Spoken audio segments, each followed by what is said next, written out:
Well, hello, always a fashionista. Gusto ko nandito tayo sa store opening, ano? Yes. Yeah. Wait, so tell me about how you change your looks. What's your on-duty look, off-duty look? Kasi lagi kang naka-gown pag nakikita kita. That's true. Na minsan nawala na nga yung identity ko kasi lagi na nga ako naka-pageant gown. So, na-enjoy ko ngayon mag-dress up. I love yung mga off-duty looks like yung mga blazers and a good pair of jeans. Yun talaga yung you cannot fail. And na-realize ko dito sa Massimo Dutti, na-discover ko na ang daming basics na maganda. Yeah, and quality. I get a lot And of quality. those. Yeah. Oh my gosh. Oh, so you're wearing pants? Tama ba? Not today. Not today. Alright. Yeah, but those are the templates that you have to do. Ano yung mga masasabi mo na looks that will save you time? Especially in demand yung mga trabaho natin. Ako, I think a really good white basic shirt na falls really nice that you can tuck in. Immediately, it's like a casual look to a very presentable look, especially if you pair it with sexy heels. Wow. Anything with sexy heels would take you a long way. Wow.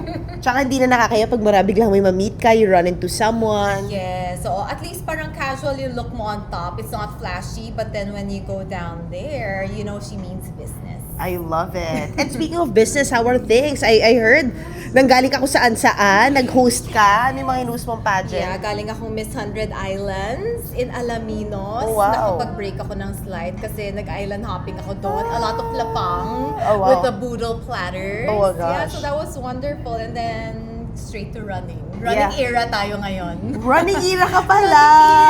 Hindi ko alam ano ba tong midlife crisis ba to? Sino kasama mo tumatakbo? Friends. Wala pang Yeah. wala pang companion. Yes. Ay, yung companion ko ayaw tumakbo, pero Oh. willing na kong habulin. Yan ang dapat hinahabol ka talaga, Yung 'di ba? mga Yan- ganda natin, MJ, alam mo na. Correct. Lalo ka na. Wait, so I know you always have been outspoken. I'll just get this out of the way. As a strong woman, it's Women's Month.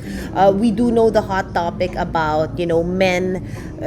What's happening, of course, with Congressman Bong Suntay, Ann Curtis finally speaking up. Ikaw bilang isang babae, one of the most outspoken beauty queens we have. What do you say about that? I would say it's really despicable behavior from a public official who should have been leading, especially with ethics and morals. Sila sana yung nangunguna nun. 'Di ba? You set the tone for the whole nation. Pero, 'di ba, I thought the basic requirement was really leading by example. So, I'm flabbergasted that that role has been extremely negotiated already. Na we're not even reaching the bare minimum. And I admire Anne for not only brushing this off or akala ko nga parang itatain niya yung situation, pero she really stood her ground. Yeah. Because I believe now, whatever, ngayon the discourse about it is also very muddled. Like, kailan to naging okay for our society? Ginagatungan ng ibang kalalakihan. Nasa-shock ka ba doon? No, even kababaihan. 'Di ba? Na parang iba, ang daming parang dinidiscredit yung statements ng isang babae. 'Di ba? And parang as women kasi alam naman siguro natin to na lagi tayong parang there's a currency imposed on us since we were kids na if you don't do this, if you give this away, 'di ba? Huwag mo isuko yung bataan because it lowers your value and then we keep diminishing in value. So we have to fight harder in this world. But then, 'di ba, what's wrong is wrong. And I don't know paano tayo dumating sa point na acceptable yung ganitong ideologies and arguments na hindi lang natin ina-exchange privately, but we're so sure about yung mga pag-discrediting statements na to na we can fight for it in public and form that new ideology. You know what? These things doesn't happen just to Ann Curtis. It happens in pageantry in your world. I mean, I've heard of stories wherein nagtatago, di ba? There are like red flag sponsors. Alam mo yon?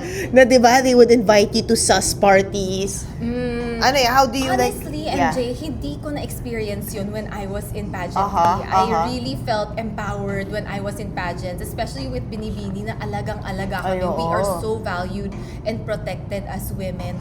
Kaya yung pagka... Grabe yung mga bantay. Grabe yung Mga mga alam mo bantay. yan, yung mga Oo, black tsaka boys, pauwi na kayo. diba? Oo, ang strict sobra. Pero Oo.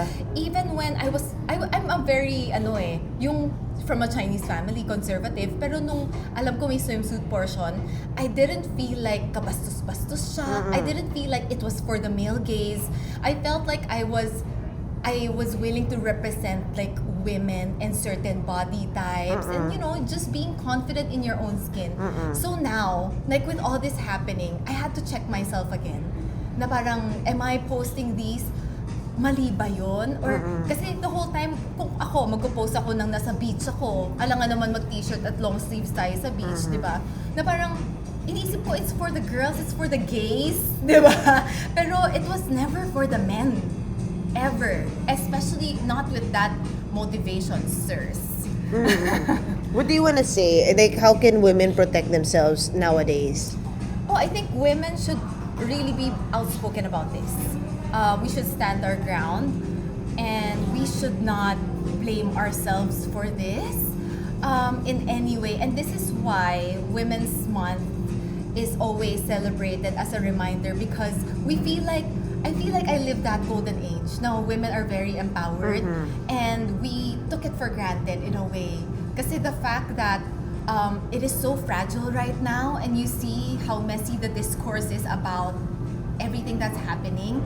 Diba? Parang, it's a reminder na what we have is a privilege talaga eh. Pinaglaban natin to, pero hindi siya forever nandito. Kaya kailangan... Hindi pa siya tapos, yung laban? Hindi pa tapos talaga. Dahil Women's Month pa nangyari, no? Yes. So, ang timing, diba? Pero kailangan, we need to proactively preserve this and fight for it. I love it. Thank you so much.